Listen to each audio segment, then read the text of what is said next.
तो आपको दिल की बात बताऊं, मुझे लग नहीं रहा है कि अपोजिशन है। देखें, अपोजिशन सिर्फ एक शख्स है, वो इमरान खान है और वो जेल में है। अपोजिशन का रोल तो है ना, लीडर ऑफ अपोजिशन का रोल तो मौजूद है। अगर कंसेंसस वज़ीर आज़म और लीडर ऑफ द अपोजिशन हो जाए तो 3 नाम जाते हैं। सर, चीफ इलेक्शन कमीशन तैनाती में मसाइल क्या आ रहा है, क्यों कोई नहीं? मसला नहीं, अगेन वही मसला है। बर्बादी का सबसे बड़ा जो रीज़न है वो यही इलेक्शन कमीशन है। तो इस हाउस में किसका बिजनेस होता है? आवाम की बात होती है ना। आवाम के लिए पार्लियामान ईवान में बात होती है, आप लोग तो अपने तनख्वाहों के लिए बात करते हैं, अवामी बात होती है वैसे? चकज़ई साहब ने एक इशाइया दिया था, उसमें सारे मरकज़ी कायदीन आए हुए थे, मौलाना साहब भी थे, दूसरी सियासी जमातें भी थी। तो इस पर एक तफसीलन गुफ्तगू हुई है और हमारे पास ऑप्शंस है, वो ऑप्शंस हम इलेक्शन कमीशन के तैनाती में पाकिस्तान पीपल पार्टी का और दीगर हुकूमती हल्कों का यही कहना है कि अपोजिशन बीच में आ रही है। मसाइल कहाँ आ रहे हैं बीच में? साफत अगर कंप्रोमाइज़ होती है तो कुछ सही नहीं हो सकता। पीका एक्ट जो हम सहाबी बरदरी, बहुत सारे सहाबी तंजीमें सरापा एहतजाज है, ये पीका एक्ट की ज़रा तशरीह कीजिएगा, वजाहत चाहता हूँ कि ये है क्या और ये क्यों लाया गया है और इतनी उजलत में क्यों?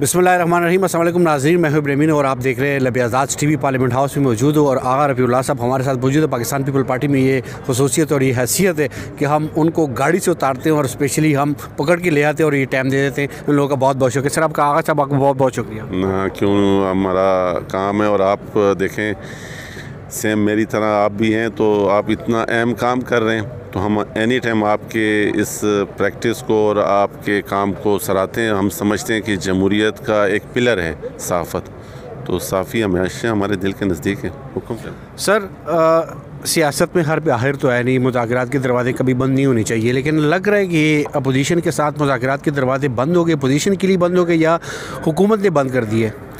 मेरे को आपको दिल की बात बताऊं, मुझे लग नहीं रहा है कि अपोजिशन है। देखें, अपोजिशन सिर्फ एक शख्स है, वो इमरान खान है और वो जेल में है। बाकी तो सारे कंप्रोमाइज़ हैं। ये बेचारे वो हिदायत देते हैं, ये बेचारे तंग होते हैं, ये कहते हैं कि वो बात करता है जो ग्राउंड रियलिटी से हट के है। तो इसलिए मुझे नहीं लगता पीटीआई का वर्कर कुछ चाहता है, पीटीआई के एमएनएस कुछ चाहते हैं, पीटीआई के लीडरशिप कुछ चाहती है। तो यहाँ कन्फ्यूजन पीटीआई में, तहरीक इंसाफ में, जब तक वो ख़ुद एक पेज पे नहीं होते, मुज़ाकरात किससे किए जाते हैं? मुज़ाकरात करने के लिए तो देखें ना, खान साहब कभी एक ख़त, एक चिट्ठी एक को लिखते हैं, एक चिट्ठी दूसरे को लिखते हैं। चिट्ठियों से काम नहीं होगा। बात यह है कि आपको कौम के साथ खड़ा होना पड़ेगा। अगर आप जेल में हैं तो आपको अदालतों का सामना करना चाहिए, आप केसों को फेस करें। यही केसेस, यही सारी चीज़ें जो आज आप बर्दाश्त कर रहे हैं या जो आप फेस कर रहे हैं, इससे 100 गुना ज़्यादा बोंडे अंदाज में सबके साथ करते थे। मैं आपको दिल की बात बताऊं, इन केसों से ना कोई चीज़ ख़राब, हाँ वक्त ज़ाया कर रहे हैं कौम का, पाकिस्तानी कौम का पैसा ज़ाया कर रहे हैं। इनको चाहिए कि इमरान खान को चाहिए कि वो केसेस को फेस करें और पार्लियामेंट को इस्तेमाल करें। इनका क्लियर अपने एमएनएज से मेरी जब बात होती है ज़ाती कैपेसिटी में, तो वो कहते हैं कि जी खान साहब ने कहा कि ना हाउस चलने दो, ना हाउस में बिज़नेस होने दो। तो इस हाउस में किसका बिज़नेस होता है? आवाम की बात होती है ना, इदारों को अकाउंटेबल करने की बात होती है। वो आप नहीं कर रहे, तो आप गवर्नमेंट को सपोर्ट कर रहे हैं, अपोजिशन का किरदार नहीं अदा कर रहे हैं। अगेन माजरत के साथ आवाम के लिए पार्लियामान ईवान में बात होती है, आप लोग तो अपने तनख्वाहों के लिए बात करते हैं, अवामी बात होती है वैसे अंदर? नहीं होती है, बिल्कुल होती है। आज का भी आप एजेंडा उठा लें और साल पूरा हो गया इस होने को, इस पार्लियामेंट को आप उठा के देखें, बिज़नेस मेरा हाउस बिज़नेस देखें, हमारी तनख्वाह इस वक्त इतनी पिछले टेनोर में भी ज़रूरत थी, नीड थी कि बढ़नी चाहिए। आज भी अगर तनख्वाह बढ़ी है, ये कोई गुनाह नहीं हुआ है, ये कोई गलत काम नहीं हुआ है। हमने हमेशा इस पार्लियामेंट में बैठ के हमने मिनिमम वेजेस की बात की है, हमने किसान और मज़दूर की बात की है। अगर ये मुनाफ़कत होगी कि अगर मैं अपने लिए इंसाफ नहीं ले सकता तो आपके लिए क्या लूँगा, तो इसलिए वो 100% जायज़ बात थी और सही फ़ैसला हुआ है। सर, चीफ इलेक्शन कमीशन तैनाती में मसाइल क्या आ रहा है, क्यों नहीं? कोई मसला नहीं, अगेन वही मसला है कि लीडर ऑफ अपोजिशन है नहीं। इमरान खान साहब ने जिसको नॉमिनी किया हुआ है वो कंप्रोमाइज़ है, वो इदारों से अलहदा उसकी कमिटमेंट है, पार्लियामेंट वालों से अलहदा कमिटमेंट है, अपने वर्करों से डबल स्टैंडर्ड पे बात कर रहे होते हैं, तो वो इस वजह से देखें ना, जब आप डबल स्टैंडर्ड चल रहे होते हैं तो आप डिसीजन नहीं ले रहे। डिसीजन कौन नहीं ले सकता? वही बंदा नहीं ले सकता है जो कि 3-4 जगह पे एंगेज हो और मुख्तलिफ बातें कर रहा हो। स्टेट अवे आपका मौक़िफ़ हो, आपको क्या मसला है, आप 1 मिनट में डिसीजन ले लेंगे। तो तैनाती में अपोजिशन बीच में आ रही है। अपोजिशन का रोल तो है ना, लीडर ऑफ अपोजिशन का रोल तो मौजूद है। हम गवर्नमेंट ये चाह रही है कि लीडर ऑफ अपोजिशन को इतना, खैर कमज़ोरियाँ गवर्नमेंट में भी बहुत हैं। सर पीका एक्ट जो हम सहाफ़ी बरादरी, बहुत सारे सहाफ़ी तंजीमें सरापा एहतजाज है, ये पीका एक्ट की ज़रा तशरीह कीजिए कि वजाहत चाहता हूँ कि ये है क्या और ये क्यों लाया गया और इतनी उजलत में क्यों?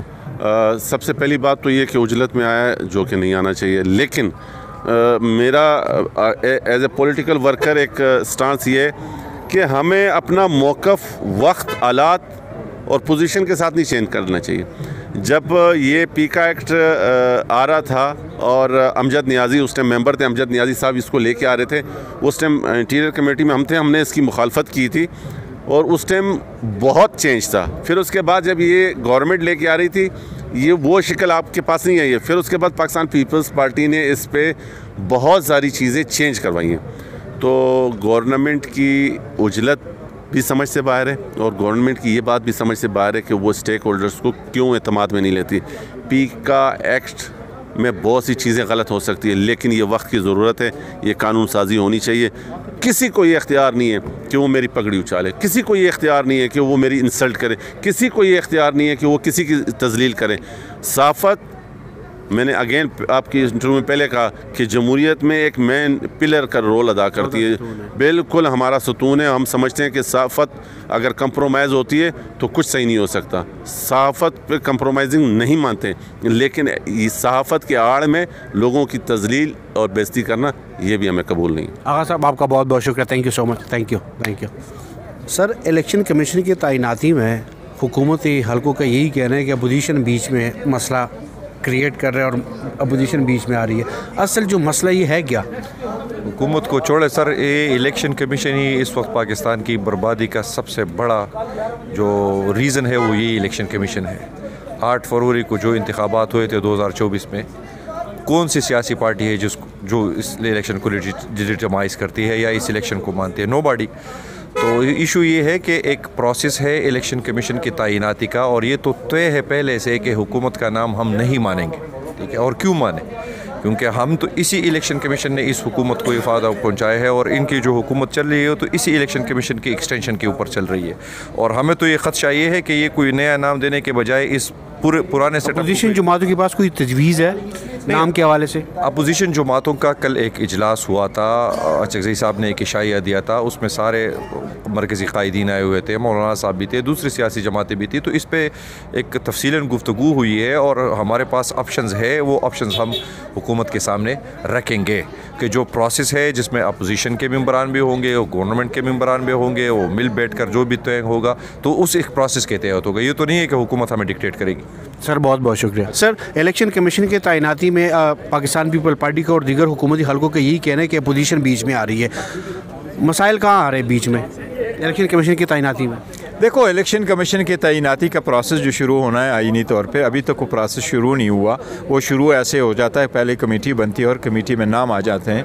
अगर कंसेंसस वज़ीर-ए-आज़म और लीडर ऑफ द अपोजिशन हो जाए तो 3 नाम जाते हैं। अगर कंसेंसस ना हो तो अपने अपने नाम देते हैं, क्योंकि इस मरतबा चीफ इलेक्शन कमिश्नर की भी तैनाती होनी है और मेंबर सिंध और मेंबर बलूचिस्तान की भी तैनाती होनी है। तो 3-3 नाम लीडर ऑफ द अपोजिशन की तरफ से आएंगे और 3 नाम हुकूमत की तरफ से आएंगे। अभी तक प्रोसेस शुरू नहीं हुआ। स्पीकर साहब ने अलबत्ता कल कहा था कि मैंने लेटर लिखा है कि कमेटी में कंस्टिट्यूट करने का हूँ, उसके लिए नाम दे दे।